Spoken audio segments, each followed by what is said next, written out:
शोके तेरा अगर न हो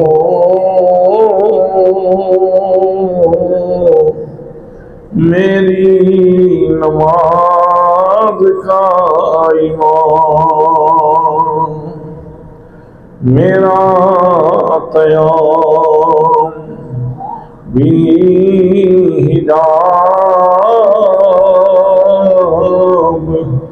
मेरा सुजूद भी हिजाब। सल्ले अला नबीना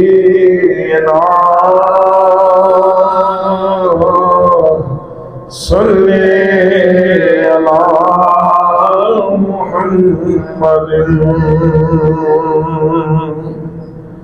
सल्ले अला करीमिना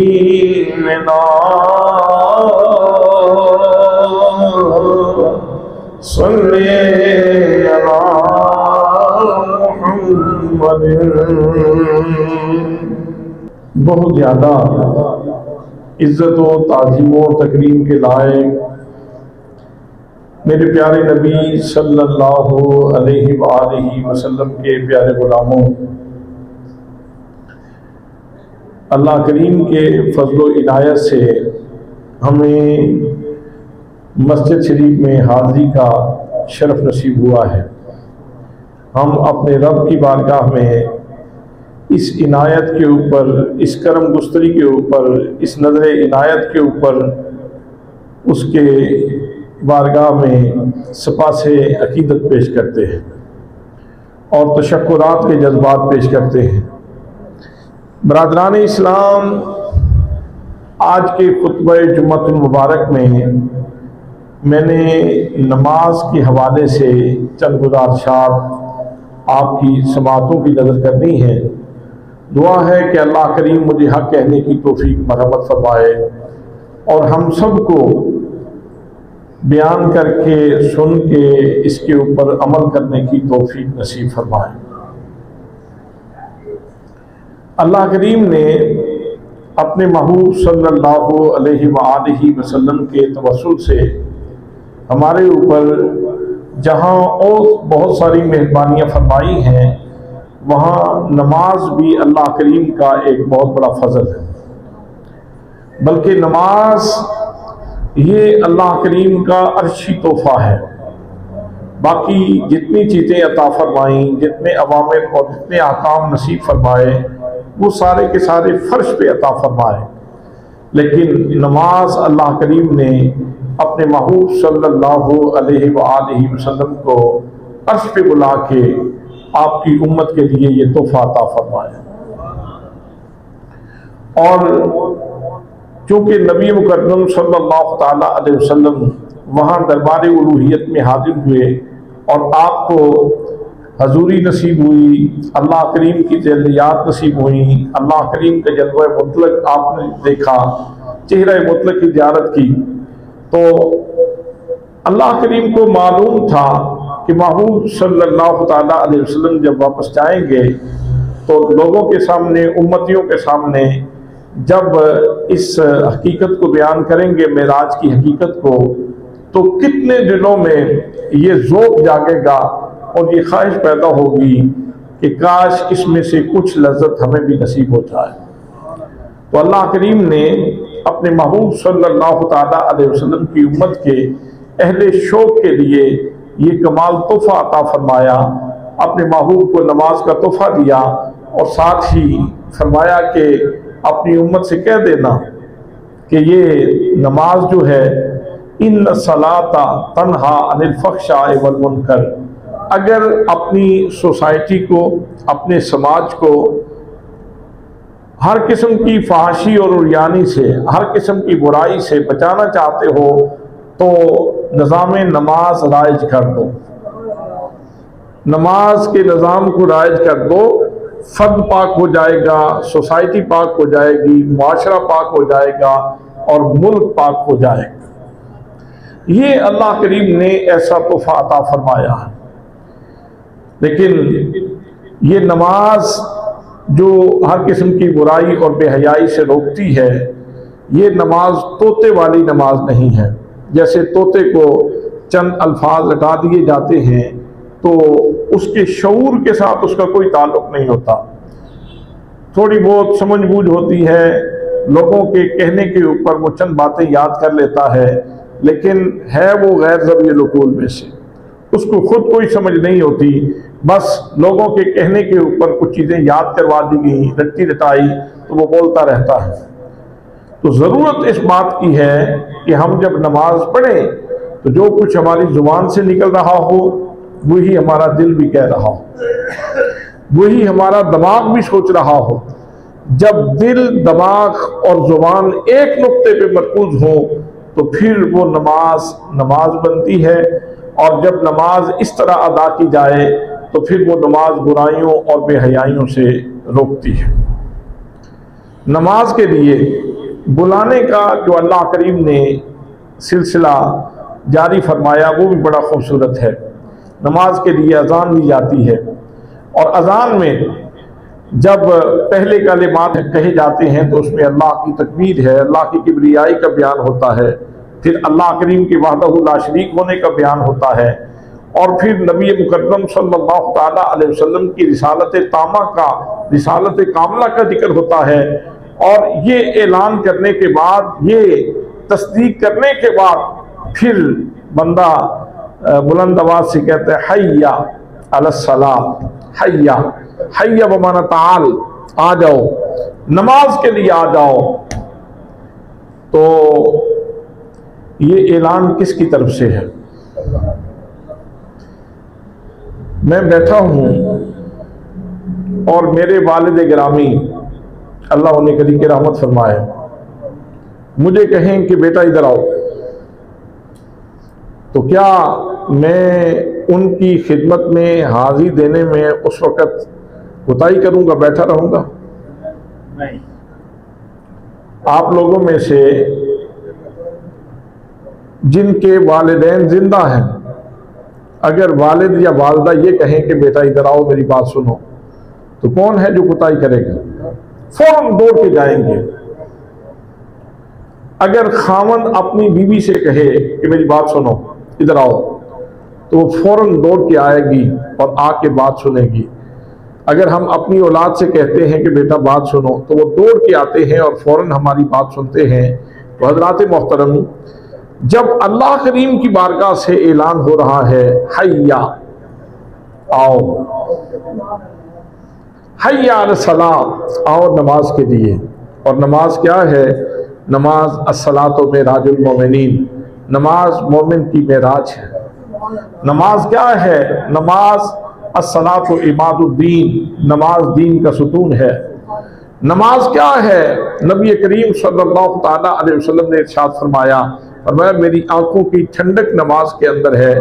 तो गोया जब ऐलान होता है हय्या अलस्सलाह, नमाज के लिए आओ, तो उस वक़्त कहा यह जा रहा है खुश नसीबो, शौक के सामान लेके मेरी बारगाह में आओ, मेराज की नीयत से मेरी बारगाह में आओ, दीन का झंडा बुलंद करने के लिए और दीन का सुतून खड़ा करने के लिए मेरी बारगाह में आओ, और अपनी आंखों को और मेरी आंखों को ठंडक पहुंचाने के लिए नमाज के लिए आओ। तो मैं तुम्हें क्या करूंगा? मेरी रहमतें तुम्हारा इंतजार कर रही हैं।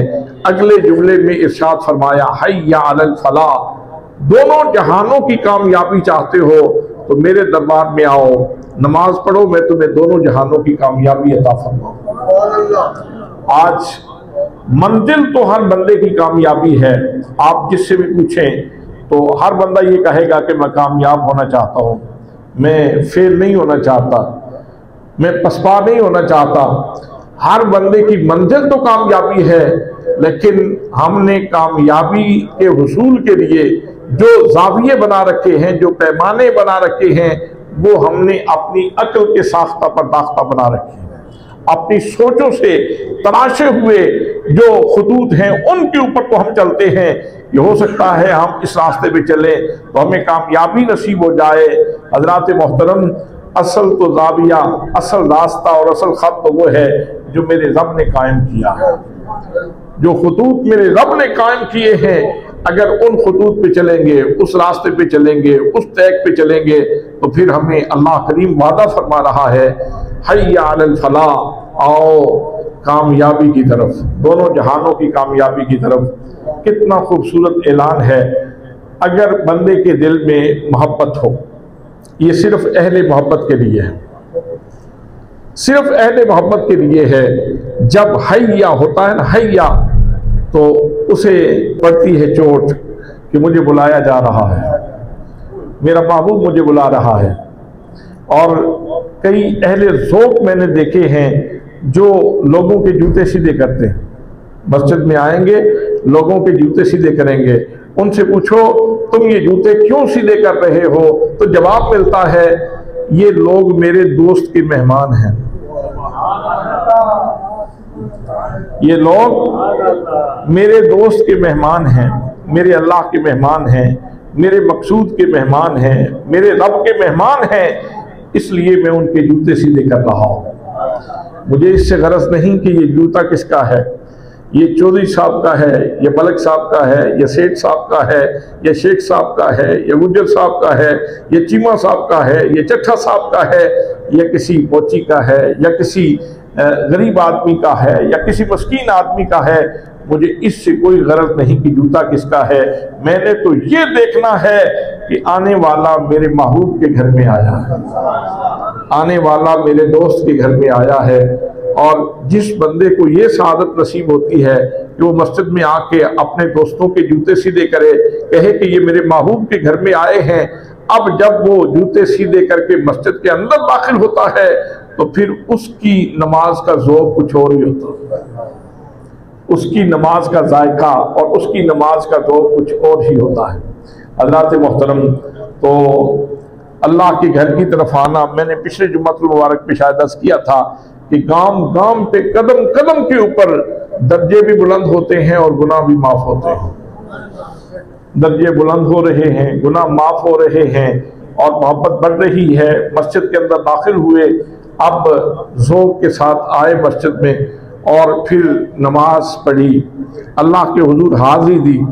तो अल्लाह के हुजूर हाज़िरी देना ये वैसे भी हो सकता है, कई लोग सिर्फ रूटीन पूरी करने के लिए आते हैं, लेकिन शौक से आना चाहिए, मोहब्बत से आना चाहिए। वैसे अल्लाह करीम करीम है, वो किसी की हाज़िरी भी ज़ाया नहीं करता। एक बंदा आया और उसने आके नमाज पढ़ी, तो इतनी देर में एक अल्लामा साहब भी तशरीफ ले आए। वो वुज़ू कर रहे थे, ये बंदा अंदर पहुंचा, इसने आके शार्ट नमाज पढ़ी और निकलने लगा तो मौलवी साहब ने पकड़ लिया। उन्होंने कहा तू नमाज पढ़ने के लिए आया था ज़ौक़ वाला। उसने कहा जी माफ़ी चाहता हूँ, मुझे नमाज पढ़ना नहीं आती, मुझे नमाज पढ़ना नहीं आती, मुझे नहीं, कोई चज नहीं है मुझे नमाज पढ़ने का, मुझे नमाज पढ़ने का चज नहीं है, तरीका नहीं आता।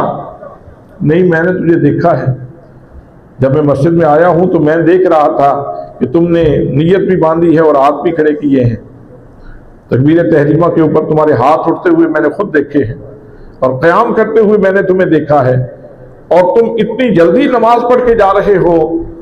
तो उसने कहा जी मैं मस्कीन की क्या जरूरत है कि मैं नमाज पढ़ूं, मेरी इतनी हैसियत ही नहीं, औकात ही नहीं उसकी बारगाह में खड़े होने की, ना मुझे सलीका आता है, ना मुझे चज आता है। मैं तो फकत इतनी हाज़िरी देने के लिए आया हूँ कि अपने मालिक की बारगाह में ये अर्ज़ कर दूँ कि मैं बागी भी नहीं हूँ और गुस्ताख भी नहीं हूँ, तेरी बारगाह में हाज़िरी दे के जा रहा हूँ, जितना मुझे जो कुछ आता है इसको कबूल फरमा लेना। इसलिए वो लोग जो बहुत हाई लेवल की नमाज नहीं पढ़ सकते, अगर वो मस्जिद में आते हैं तो ये भी उनके लिए बड़े एजाज़ और बड़ी इज्जत की बात है। इसलिए कि हाजिर होने वाले बंदे को कभी ना कभी ज़रूर नवाज दिया जाता है, लेकिन ज़्यादा बेहतर ये है कि जब बंदा मस्जिद में आए तो नमाज के सारे आदाब का ख्याल रखे।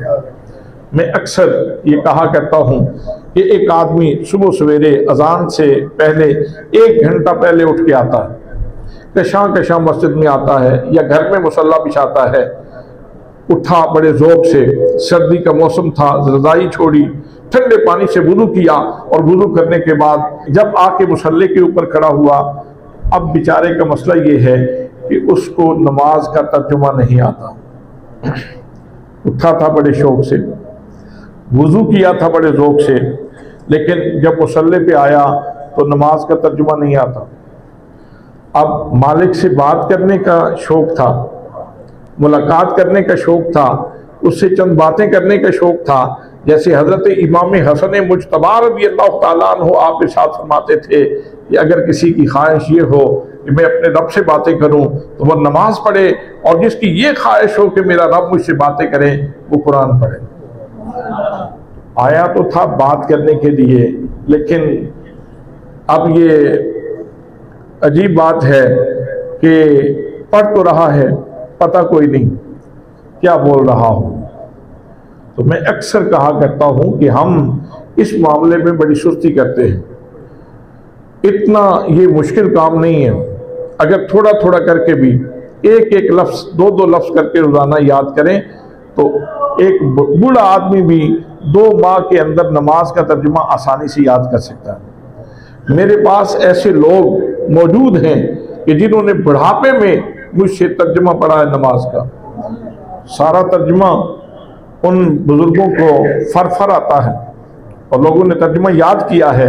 तो मैं आप सब दोस्तों की खिदमत में गुजारिश करना चाहूँगा कि जिनको तर्जुमा आता है उनको मुबारक हो, लेकिन जिनको तर्जुमा नहीं आता तो आप एक एक 2 हरफ करके याद करना शुरू कर दें। इंशाअल्लाह 1 महीने के बाद, 2 महीने के बाद, 3 महीने के बाद जब आपको सारी नमाज का तर्जुमा आ जाएगा, फिर आप जब अल्लाह के हुजूर खड़े होंगे तो फिर आपकी नमाज का कैफ कुछ और होगा, फिर नमाज का मज़ा कुछ और होगा।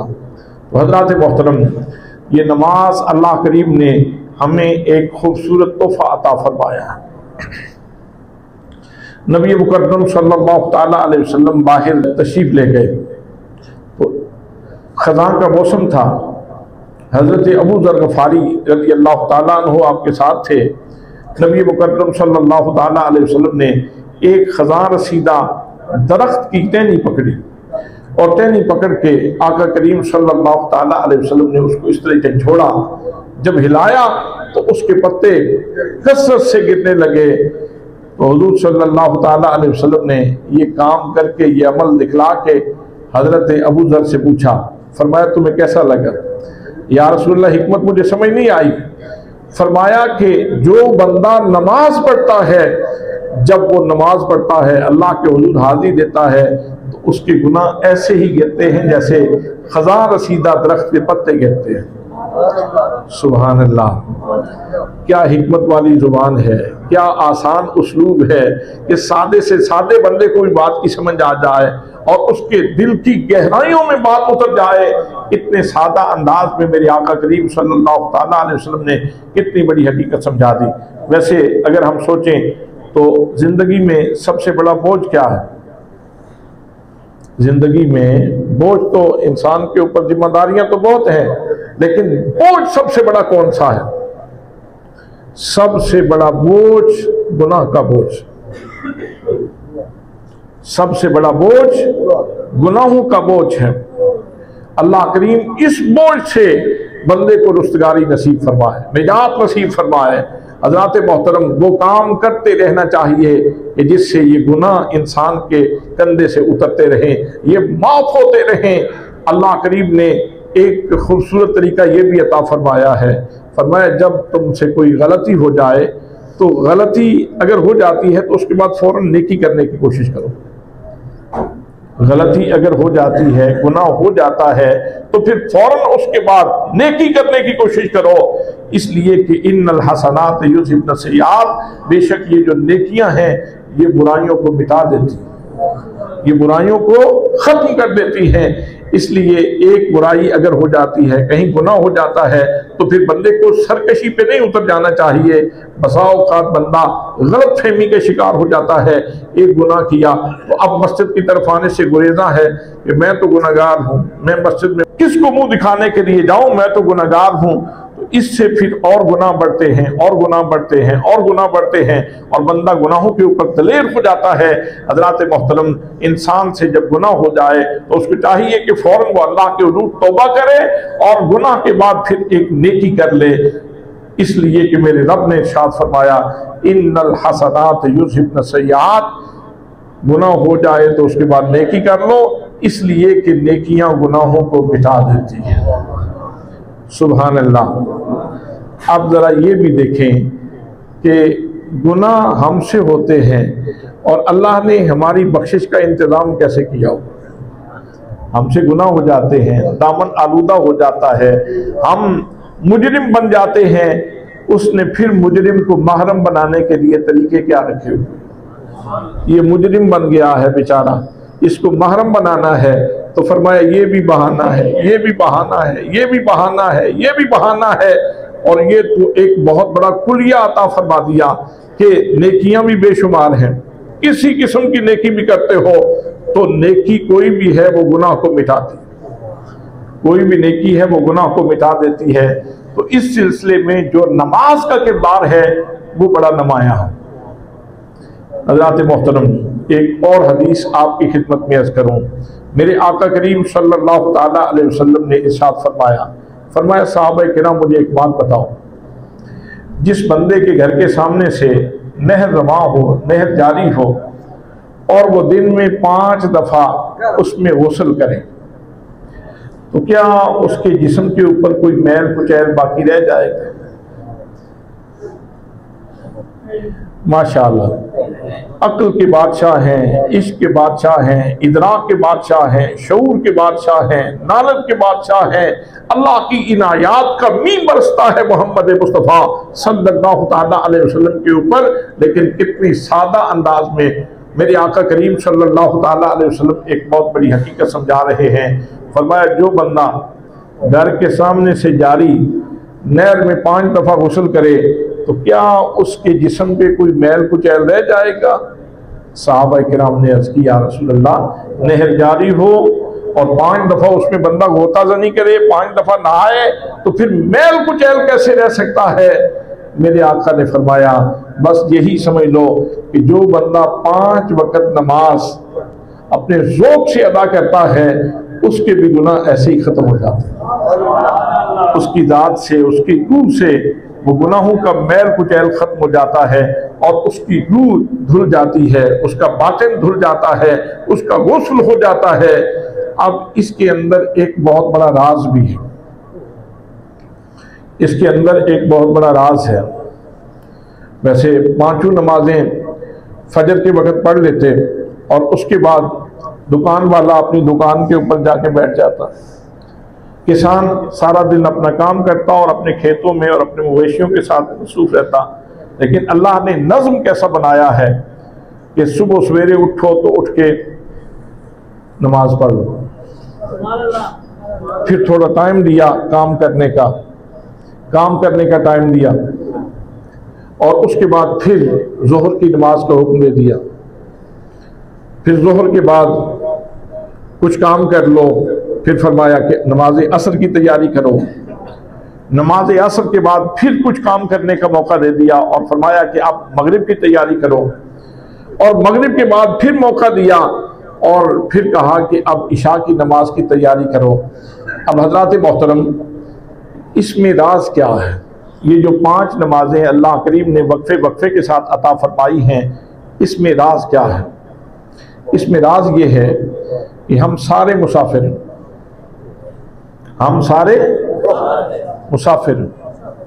हम में यहाँ कोई भी ऐसा नहीं जिसने हमेशा रहना हो।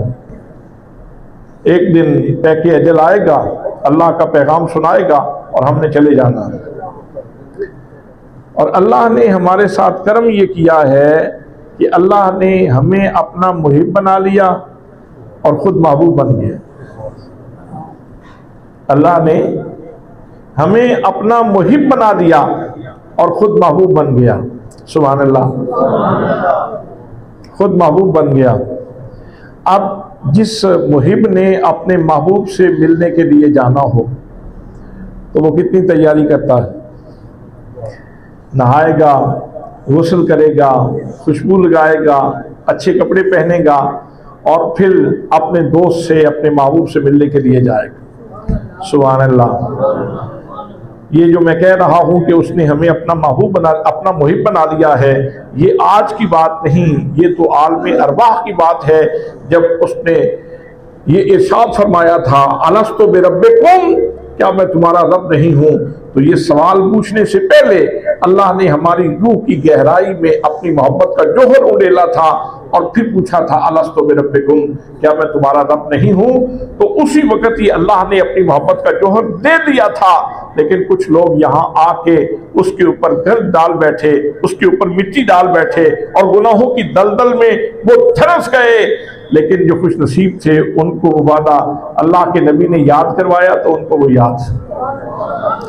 अब मैं अर्ज कर रहा हूं कि मेरा और मेरे रब का ताल्लुक जो है वो मुहिब और महबूब का है, और मुझे मालूम नहीं कि दिन की किस साथ में बुलावा आ जाए और मैं अपने दोस्त से मिलने के लिए चला जाऊं।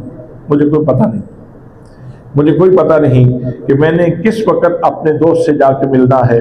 तो अल्लाह ने ये इंतज़ाम फरमा दिया, फरमाया कि नमाज पढ़ लो। कोई रात में कोई मैल कुचैल तेरे जिस्म के ऊपर गुनाहों की मैल कुचैल लगी है तो नमाज पढ़ लो फजर की, ताकि साफ हो जाए। अब नमाज फजर दरअसल अल्लाह से मिलने की तैयारी है। हो सकता है 6 बजे, 7 बजे, 8 बजे, 9 बजे, 10 बजे, 11 बजे, 12 बजे किसी वक्त वो बुला ले तो मैंने जाना है, मैंने जाना है। तो मेरे आका ने फरमाया कि जो बंदा नमाज पढ़ता है तो उसके घर के सामने से यूं समझे जैसे नहर बह रही है और उसमें वो 5 दफ़ा गुस्ल करता। तो फजर की नमाज, ये फजर से लेकर जोहर तक मालिक से मिलने की तैयारी है कि अगर उसका बुलावा आ गया तो कम अज कम मैं गुनाहों की मैल तो लेके नहीं जाऊंगा। फिर जोहर तक कोई आलाइश अगर लग गई, कोई दामन की आलूदगी हो गई तो फिर जोहर की नमाज अदा कर लेता, इससे फिर पाक हो गया। यूं समझ लें कि नए सिरे से तैयारी कर ली कि मैंने तो अपने दोस्त से मिलने के लिए जाना, मैं तो हम वक्त तैयार हूं। अब नमाज असर तक इसी तरह सिलसिला, और फिर नमाज असर अदा की, वो भी एक नई तैयारी है। मुझे जाना है, हो सकता है मेरा दोस्त मुझे बुला ले। फिर मगरिब की नमाज, वो भी दोस्त से मिलने की तैयारी है, हो सकता है अभी उसका बुलावा आ जाए। फिर इशा की नमाज, कहा कि जरा जी भर के इस नहर में डुबकियां लगा ले, कोई मैल कुचैल दिन भर की रह गई है तो इसमें तुझे 17 रकातें दी जा रही हैं कि इसमें ज्यादा से ज्यादा ये नमाज पढ़ लो ताकि तुम सुरखरू हो जाओ और आंखें बंद होगी। नींद ये मौत की छोटी बहन है, नींद ये मौत की छोटी बहन है। आंखें बंद होनी है, पता नहीं खुलेंगी नहीं खुलेंगी। रात को ही कहीं बुलावा आ जाए तो जब तुम अपने रब के हुजूर जाओ तो जिस्म के ऊपर कोई मैल कुचैल ना हो, रूह बिल्कुल नहाई धुली हुई रूह हो, पाक साफ रूह हो, और अल्लाह की बारगाह में इस तरह तुम्हारी हाजिरी हो जाए। तो गोया ये दिन में 5 दफा नमाजों का हुक्म दिया। तो इसका मतलब ये हुआ कि जो बंदा एक मोमिन है वो किसी वक्त भी गाफिल नहीं होता। वो जैसे शऊर की आंख खोलता है और नमाज पढ़ना शुरू करता है, तब से वो हम वक्त तैयारी में होता है कि मैंने तो किसी वक्त घर चले जाना, मैंने तो किसी वक्त घर चले जाना है, मैंने तो किसी वक्त अपने घर चले जाना है। और जब मालिक की बारगाह से सदा आती है, आप जरा अंदाजा फरमाए ना, एक वो बंदा जिसने गफलत में सारा वक्त गुजार दिया, गुनाहों में सारा वक्त गुजार दिया और उसको कभी खुदा बंदे कुद्दूस की याद ही नहीं आई, वो भी दुनिया से जा रहा है। आंखें तो बंद होंगी, ये जहान को छोड़ना पड़ेगा, ये सांसों की माला तो टूटेगी और उसने भी ये जहान छोड़ना है। लेकिन एक वो बंदा जो सारी जिंदगी इस इंतजार में रहा, हर 2-4 घंटों के बाद उसने तैयारी की कि मैंने तो अपने घर जाना है। अब दोनों का जाना बराबर होगा, अब दोनों का जाना बराबर होगा और दोनों का इस्तिकबाल बराबर होगा। जिसने सारी जिंदगी गफलत में गुजारी थी उसके साथ क्या होगा। और जिसने हर लम्हा इंतजार किया था, जो हर शाम के वक़्त कहा करता था शाम पई मेरा शाम नहीं आया, बिन शामों शाम लगाई, शाम वेले बाजा शाम नु मारा, जिन शाम शाम कुरलाई, आ जावे शामा बह गई शामा, पंछी भी शाम नु आए, सरदार मियाँ ओ शाम चंगी, जिस शाम नु शाम कर लाए। शाम का एक माना ज़माना है यानी वक्त है, और शाम का दूसरा माना दोस्त है। हज़रात मोहतरम, जो फरिश्ता आता है, जो दोस्त का दासिल आता है, वो भी दोस्त ही होता है, वो भी दोस्त ही होता है। तो जिंदगी की शाम होने लगे और उस वक्त बंदा रास्ता देख रहा हो कि आज तो मेरे लिए बड़ा खुशी का मकाम है कि मैंने अपने रब के हुजूर जाना है, और जाने वाले को फिर सदा ये आती है, या अय्यतुहन नफ्सुल मुतमइन्ना, सुभान अल्लाह, या अय्यतुहन नफ्सुल मुतमइन्ना, ए नफ्स मुतमइन्ना वाले, इरजई इला रब्बिक, इरजई इला रब्बिक, बड़ा खूबसूरत जुमला है। अपने रब की तरफ लौट आ, अपने रब की तरफ लौट आ। लौट आ उसे कहा जाता है जो मुसाफिर की तरह कहीं जाए।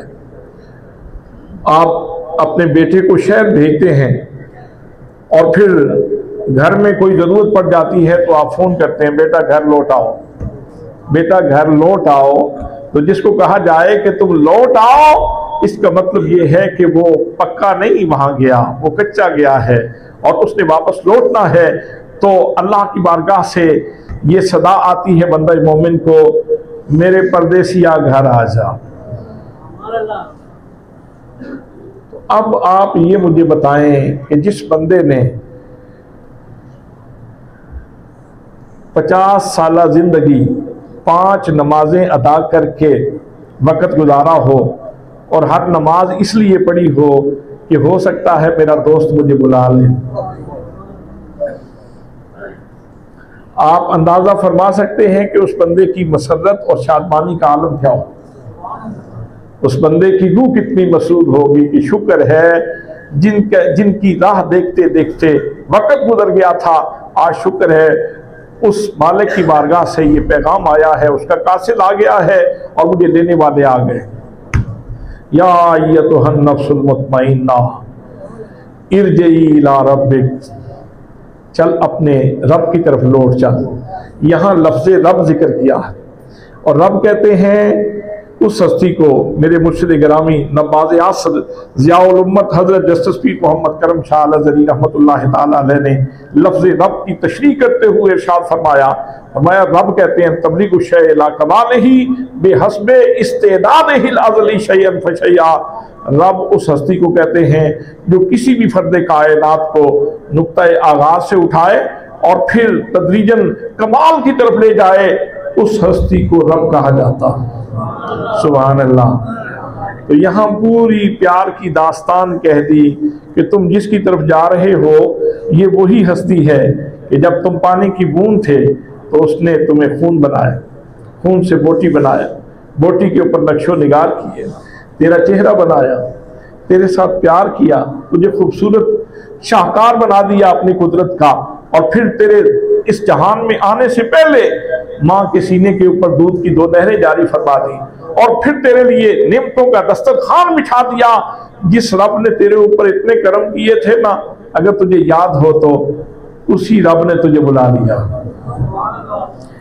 तो जिसको कर्म की आदत है उसको जब बुलावा आएगा तो वो तो कितने कर्म समेटने के लिए जाएगा, वो कितने हुस्ने ज़ौक़ से जाएगा, हुस्ने नियत से जाएगा, यकीन के साथ जाएगा कि मेरा रब मेरे ऊपर कर्म फरमाने के लिए मुझे बुला रहा है। इरजई इला रब्बिक रादियतम मर्दिया फदखुली फी इबादी, रादियतम मर्दिया, तू अपने रब से राजी, तेरा रब तुझसे राजी। यही मुजदा सुना दिया जाता है क्योंकि बारगाह बहुत बड़ी थी ना, जलालो जबरूत वाली बारगाह थी, इसलिए यही फरिश्ता सदा दे देता है, बतला देता है, परेशान होने की जरूरत नहीं, तू अपने रब से राजी रहा, आज तेरा रब तुझसे राजी। इसीलिए ऐसे लोग जब जहाने रंगो बू को छोड़ते हैं तो उनके चेहरों के ऊपर तबस्सुम होता है। कहते हैं निशाने मर्द मोमिन बातू गोयम चू मर गायत तबस्सुम बरलबे उस। मैं तुझे बताता हूं कि बंदे मोमिन की निशानी क्या है, जब वो जहान से जा रहा होता है, जमाना रो रहा होता है, वो अपने रब की रजा पाके खुश हो रहा होता है,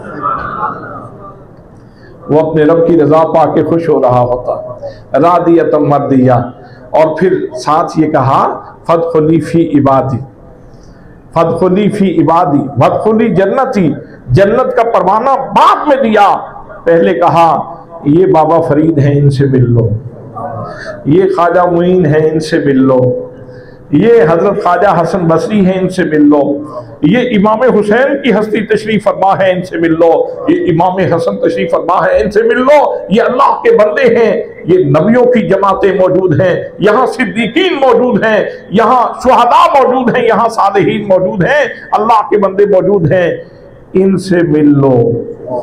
तो जिनका नाम सारी जिंदगी प्यार से जपते रहे, हमने बाबा फरीद को तो नहीं देखा, लेकिन प्यार है, सारा साल उनका जिक्र करते हैं जब भी मौका मिलता।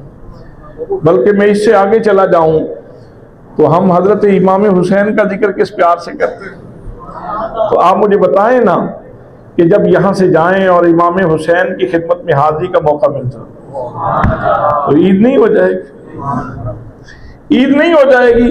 वाह नबी के नवासे, सुभान अल्लाह, सारी जिंदगी तेरे नाम की माला जपते हुए गुजरी, तेरे कसीदे पढ़ते हुए गुजरी। आज क्या मेरे लिए ये मौका मुझे नसीब हुआ कि मेरी आंखें आज आपका रुख ताबा देख रही। सुभान अल्लाह।